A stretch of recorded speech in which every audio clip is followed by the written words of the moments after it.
원피스 1122화의 표지 현지에는 스모커가 등장하며 스모커는 뭉게뭉게 열매의 능력을 사용하며 뭔가 심기가 불편한 듯한 표정을 짓고 있습니다. 오다 작가님은 과거 22년 전 나의 히어로 아카데미 작가님으로부터 스모커가 그려진 팬아트를 받은 적이 있는데 이번엔 나의 히어로 아카데미가 완결이 나게 되었고 오다 작가님도 그 소식을 듣게 되었기에 답례로 스모커 팬아트를 그려주었고 그 그림이 원피스 1122화 표지에 실렸다고 합니다. 그리고 최근 스모커가 잊혀졌다는 설이 있기에 스모커의 팬들은 원피스 1122화의 표지를 기점으로라도 스모커가 달아나기를 바라고 있습니다. 로저가 처형되며 남긴 유언에 의해 대적 시대가 개막되었고 정상결전 이후 흰수염이 사망하며 원피스의 존재를 인정하며 다시 한번 해적들의 숫자가 크게 증가합니다. 그리고 과거 정부의 편이었으며 세계 제일의 천재라고 불리우는 베가펑크마저 원피스가 존재한다고 말하였으며 원피스를 차지하는 자가 세계를 좌지우지할 것이라고 말했기에 세계는 다시 한번 혼란에 빠지게 되었으며 원피스를 차지하기 위한 해적들의 수가 급격하게 증가할 것으로 보입니다. 그리고 시민들은 불안한 듯한 모습을 보이며 세계가 해적들의 손에 잠깐만 무슨 소리를 하는 거야 베가펑크 라고 말합니다. 또한 베가펑크는 원피스를 차지하는 자가 세계의 운명을 좌지할 것이라고 말한 것은 물론 전세계가 바다에 가라앉을지도 모른다고 말했기에 시민들은 싫어 이 나라도 바다에 가라앉는 거야 어떻게든 구해줘 해군 이라고 소리칩니다. 그렇게 베가펑크의 방송이 전세계에 송출된 이후 세계는 그야말로 아수라장이 될 가능성이 높아 보입니다.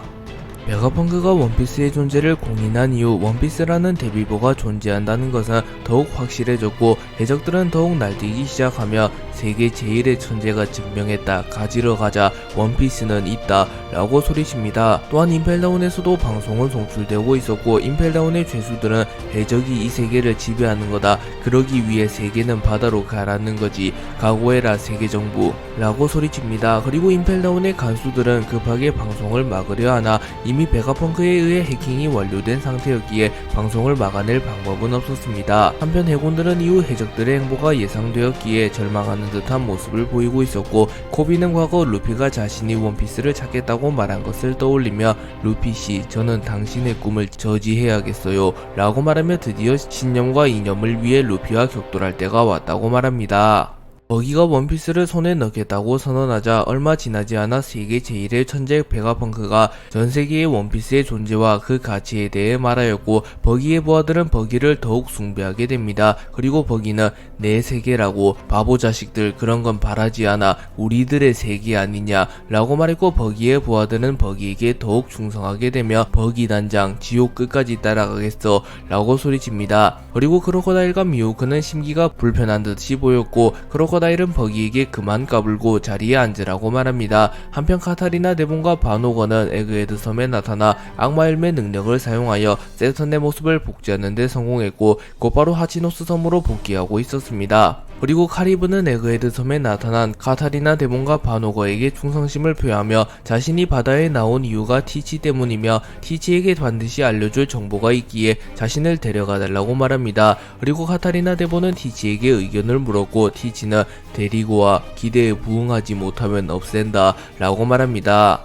철의 거인 거드로봇 등으로 불렸던 로봇의 이름은 에메트라고 밝혀졌고 에메트는 과거 조이보이의 동료였다는 소식이 밝혀집니다. 그리고 에메트는 루피를 조이보이라고 생각하며 루피를 지켜주기 위해 오로선과 대립하게 되었고 머큐리가 에메트를 들이박아버리며 다시 방송이 중단되기 시작합니다. 또한 설상가상으로 조로가 나수조로를 막아서는 데 실패하였고 나수조로는 곧바로 써니오를 베어버리기 위해 추격에 나섭니다.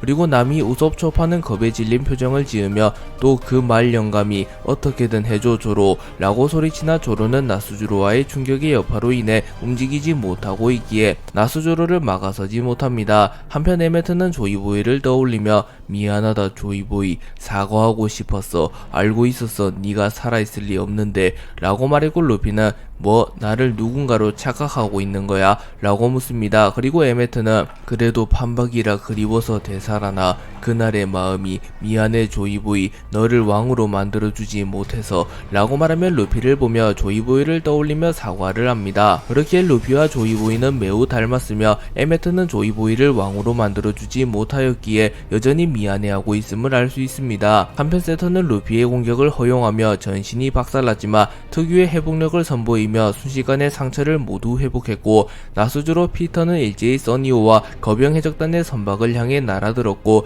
밀지모자 일당과 거인족은 위기에 빠지게 됩니다.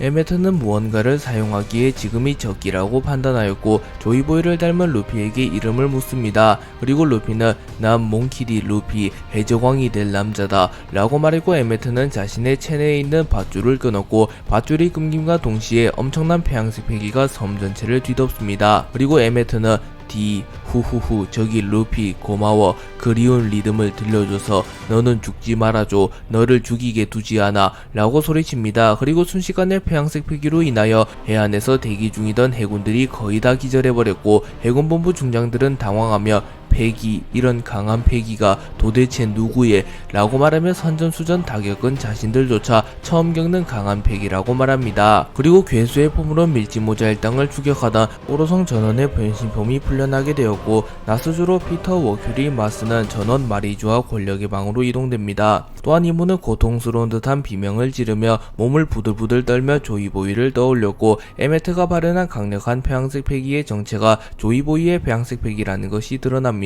그렇기에 이무와 조이보이는 과거 대립했던 것이 확실해 보이며 조이보이는 900년이 지난 지금까지도 이무에게 공포를 떠올리게 할 만한 강자이며 900년간 저장된 패기만으로 오로성의 능력을 무효화시키고 섬 전체를 뒤덮는 강력한 폐양색 패기를 발현시킬 만큼 강했던 강자라고 주장할 수 있으며, 폐양색 패기가 사용자의 강함과 비례한다는 점을 감안하면 조이보이의 전투력은 사왕은 물론 로저 흰수염 거프마저 상회하는 강자일 가능성이 매우 높아 보입니다. 에메트가 조이보이의 폐양색 패기를 사용하여 세턴을 제외한 오로성들을 모조리 마리주아로 돌려보내며 순식간에 상황은 역전되게 되었고 오로성에게 추적을 받고 있었던 밀지모자 일당 역시 위기를 벗어나게 됩니다. 그리고 루피는 너희들 무사해서 다행이야 라고 말했고, 루피는 괴물들은 잘은 모르지만 사라졌다고 말합니다. 그리고 도리와 브로기조차 영문을 모르겠다는 모습을 보이며 어떻게 된 거지? 로봇의 패기로 왜 사람이 사라지지? 라고 말했고 밀지모자 일당은 서로의 안부를 묻고 있었습니다. 한편 세턴만큼은 에그헤드 섬에 그대로 남아있었고 세턴은 불리한 상황임에도 크게 내색하지 않으며 진중한 표정을 지으며 에메트를 바라봅니다. 그리고 세턴만 에그헤드 섬에 남게 된 이유는 아마 조이보이의 폐양색 패기가 능력을 무효화한 것이기에 배를 타고 에그헤드로 온 세턴만큼은 마리주아로 보내는 것이 불가능하며 마법진을 통해 워프를 해온 타오로성은 능력이 무효화되었기에 마리주아로 돌아간 것으로 추정됩니다. 또한 괴수폼 역시 악마일맨 능력이거나 특수한 능력이기에 조이보이의 폐양색 패기에 의하여 변신이 풀리게 되었다고 볼 수 있습니다. 에메트는 조이보이의 폐양색 패기를 사용하여 순식간에 나스주로 피터 워큐리 마스를 마리주아로 돌려보내는 데 성공하였고 과거 조이보이와의 대화를 떠올립니다. 그리고 조이보이는 잘 들어 에메트, 여차할 때야 라고 말했고 에메트는 여차할 때 라고 묻습니다. 그리고 이들의 크기 차이는 꽤 나 보였으나 에메트의 크기를 감안하면 조이보이도 평범한 인간보다는 훨씬 더 커 보입니다. 조이보이는 내 최대급의 패기를 묶어서 네 체내에 가뒀어. 너는 내가 죽은 뒤에도 줄곧 살아갈 거야. 더는 내가 도와줄 수 없는 날이 오겠지 라고 말했고 에메트는 그건 싫은데 라고 말합니다. 하지만 조이보이는 말을 이어가며 네 목숨이 위험할 때, 지키고 싶은 누군가의 목숨이 위험할 때 그게 여차할 때야. 그때 매듭을 풀어 라고 말해주었고 에메트는 여차할 때 네가 도와주는 거야 라고 말했고 조이보이는 그래 과거로부터 내가 너를 구하는 거지. 언제나 그랬잖아 라고 말했고 에메트는 후후 기뻐 고마워. 그러면 네가 죽어도 계속 곁에 있는 것 같겠네. 후후 계속 쓸쓸하지 않으려나 라고 말합니다. 그렇게 조이보이는 몇 차례나 에메트를 구해준 에메트의 은인이라고 볼 수 있으며 에메트가 조이보이의 패기를 다룰 수 있었던 이유는 조이보이가 자신이 사라질 때를 대비하여 에메트에게 자신의 패기를 나눠주었기 때문이라는 것을 알 수 있습니다. 그리고 결국 에메트는 전력을 다해 의식을 잃게 되었고 추억과 함께 잠들었다는 나레이션이 나오기에 에메트는 조이보이의 강림인 루피를 구해낸 이후 결국 사망하게 되었다고 볼 수 있습니다. 원피스 1123화의 표지 연재에는 야마토와 덴지로가 등장하며 이들은 이전 표지 연재에서 포획한 와노쿠니의 마을의 어린이들과 함께 오뎅을 먹고 있었습니다. 와노쿠니 마을의 어린이들은 본래 야마토를 증오하고 있었으나 덴지로가 오해를 풀어주고 야마토와 함께 오뎅을 먹으며 이제는 야마토에게 적의가 없어진 것으로 묘사되는데, 이는 와노쿠니 마을 주민 전체가 야마토를 대하는 태도를 명료하게 묘사한 것이라고 주장할 수 있고, 야마토도 서서히 와노쿠니에 녹아들며 카이도우의 딸이라는 사실이 있긴 하지만 결국 와노쿠니의 구성원이 될 것이라는 의미라고 볼 수 있습니다. 조이보이는 과거 자신의 죽음을 직감하였고, 자신이 죽게 된다면 더는 에메트를 도와줄 수 없다고 판단합니다. 그래서 조이보이는 자신의 폐양색 회기를 최대치로 묶어 에메트의 체내에 보관시켜 주었고, 에메트가 생각할 때 긴박한 상황이 오거나 중요한 사람들을 지켜야 할 때가 오면 자신의 폐양색 회기를 발현하여 위기를 모면하라고 말합니다.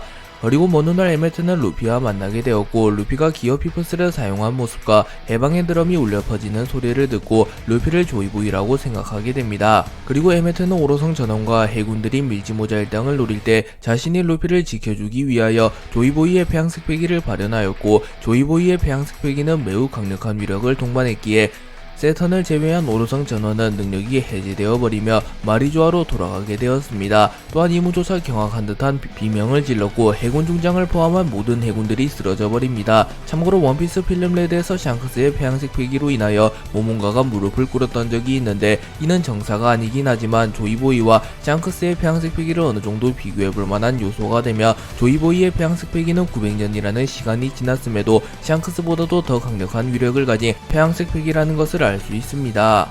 조이보이의 폐양색 회기로 인하여 밀지모자 일당을 추적하던 나스주로, 워큐리, 피터, 마스가 모두 마리조아로 돌아가게 되었고, 세턴도 능력이 해제되게 되었습니다. 또한 해군들 전원이 기절했고, 해군본부에서는 에그헤드 응답하라, 무슨 일이 일어나고 있는 거냐, 일어나라 너희들, 밀지모자 녀석들이 도망친다 라고 통신하며 에그헤드에 있는 해군들에게 빨리 밀지모자 일당을 추적하라고 말하나, 사실상 모든 해군들이 기절해버렸기에 해군 군함은 움직일 기미가 보이질 않았습니다. 그리고 세라핌 콩은 기계였기에 폐양색 회기의 영향을 받지 않은 것으로 추정되며 해군들을 급하게 깨우려 하고 있었습니다. 그리고 키자루의 모습은 그려지지 않았는데, 만약 키자루마저 조이보이의 폐양색 회기를 버티지 못했다면 조이보이의 무력은 사왕조차 아득히 상회하는 초월적인 존재가 될 것이지만, 정황상 키자루마저 기절했을 가능성은 적으며 키자루는 지쳐 쓰러져 있다는 명분이 있기에 굳이 베가펑크와 자신이 믿었던 태양신 니카 루피를 추적하지 않은 것으로 추정됩니다. 한편 도리와 브로기는 엄청난 위력의 폐양색 회기를 느낀 이후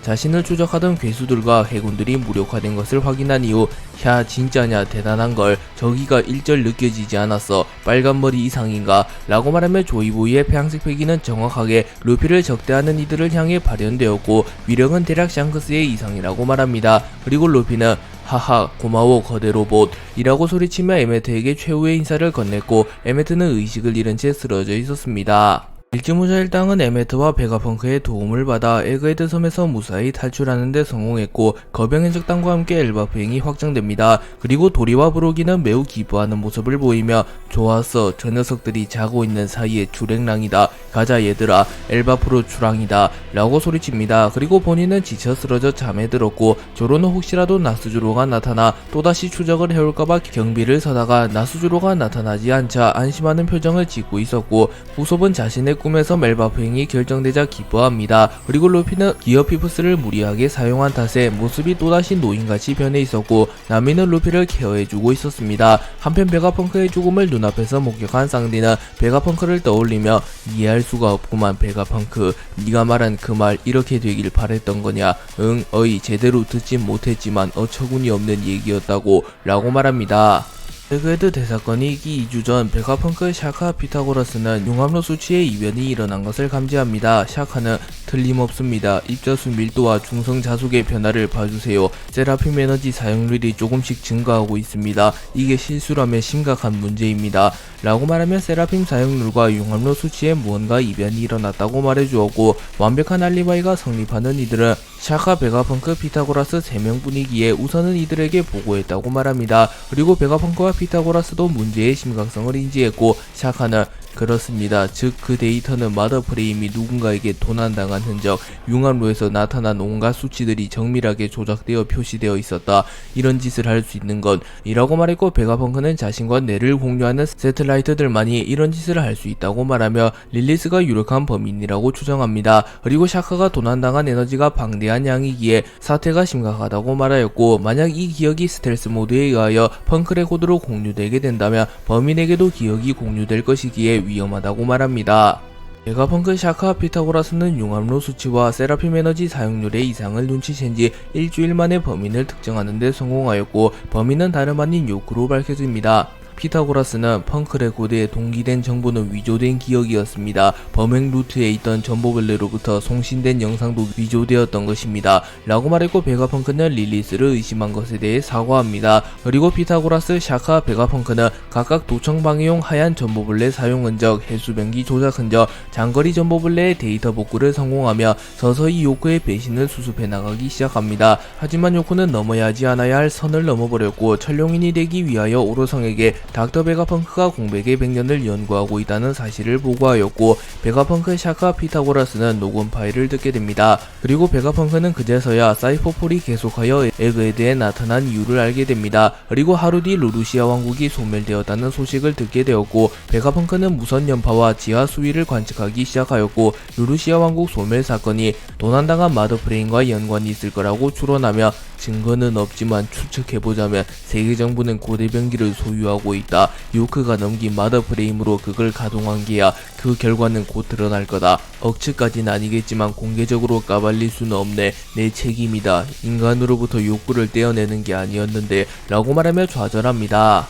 요크가 배신자라는 것을 알게 된 피타고라스는 차라리 요크를 잡아서 해결책을 모색해보자고 말합니다. 하지만 베가펑크는 좌절하며, 아니 이미 늦었어. 요크의 목적이 무엇이든 간에 공백의 100년을 아는 자는 제거될 걸세. 요크는 마더 프레임을 경솔하게 넘긴 걸로 자기 수준을 드러낸 거지. 우리였다면 철두철미하게 사용 목적과 안전성을 따져보았을 거다. 라고 말하며 결국 요크도 토사구팽될 운명이라고 말합니다. 그리고 샤카는 지금이라도 탈출하여 훗날을 도모하자고 말하나, 베가펑크는 배는 준비해두게, 에그헤드 주민들이 탈출할 수 있도록. 하지만 우리들은 무리다. 이미 해군 각 지부에 밀명이 떨어졌어. 이 세상 끝까지 쫓아올 거다. 그러다가 어디선가 죽고 만다면 그건 그야말로 개죽음이지. 그런 최후보다는 22년 전 오하라에는 없던 설비가 이 에그헤드에는 있네. 목소리를 최대한 널리 전할 수 있는 방법이, 나는 여기서 죽겠지만 순순히 죽을 생각은 없다. 라고 말하며 어차피 죽음이 확정된 이 시점에 가장 좋은 방안은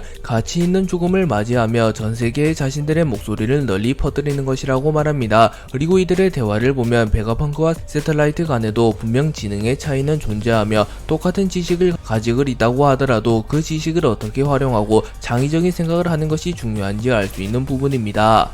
베가펑크는 죽음을 결심한 이후 곧바로 세계정부가 들이닥치기 이전까지 만반의 준비를 갖추기로 하였고, 우선 방송통신용 전보벌레를 숨길 곳을 모색하였고, 에메트의 내부에 숨기기로 결정하였고, 마더 프레임을 활용하여 에메트를 작동시키고자 합니다. 그리고 베가펑크는 미완성이기에 유일한 희망이라고 말하였고, 결국 베가펑크는 자신의 목적을 이룹니다. 또한 베가펑크는 샤카, 피타고라스와 함께 전세계에 송출할 방송을 녹화하였고, 자신의 죽음과 동시에 이 방송이 전세계에 발송되도록 조치를 취합니다. 그리고 베가펑크는 혹여나 발생할 변수를 제거하기 위하여 샤카, 피타고라스와 자신의 기억을 지우기로 결정하였고, 만에 하나라도 이 사실이 노출되지 않기 위해 우리들의 기억으로부터 삭제한다. 그나저나 그 대신 다른 기억들도 사라지게 되지. 요크가 마더 프레임을 훔치고 우리들을 팔아넘긴 것, 우리들의 목숨이 위협당하고 있다는 것도 또다시 세상을 놀라게 만들겠군. 새로운 공포를 겪게 될 거다. 하지만 이미 대책은 마련되어 있다.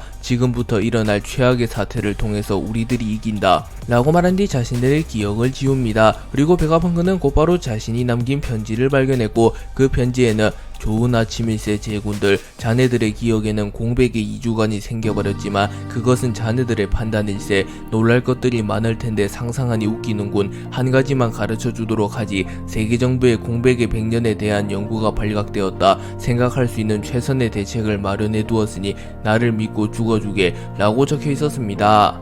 베가펑크는 흘러갈 미래마저 완벽하게 예측하며 자신의 죽음을 방아쇠 삼아 전세계에 자신의 목소리를 퍼뜨리게 되었고, 공백의 100년과 고대병기 조이보이에 대한 이야기를 하며 에비브 원피스의 정체를 공인함과 동시에 원피스 쟁탈전을 더욱 가속화시키며 그야말로 가치 있는 죽음을 맞이합니다. 그리고 베가펑크는 쌍디에 의하여 구출받은 뒤 날 도와줄 필요는 없네, 그냥 날 그대로 죽게 해줘 라고 말했고, 쌍디는 뭐 자살하고 싶은 거야 라고 물었고, 베가펑크는 그런 게 아닐세, 내가 죽음으로써 무슨 일이 일어날 것 같단 말이야, 그리고 원피스 말이다만 너희들이 손에 넣었으면 하네 라고 말하며 이왕이면 밀지모자 일당이 원피스를 얻었으면 좋겠다고 말합니다. 그리고 베가펑크는 결국 죽게 되었고 밀지모자 일당은 에그헤드 섬에서 탈출하는데 성공하며 엘바프로 향합니다.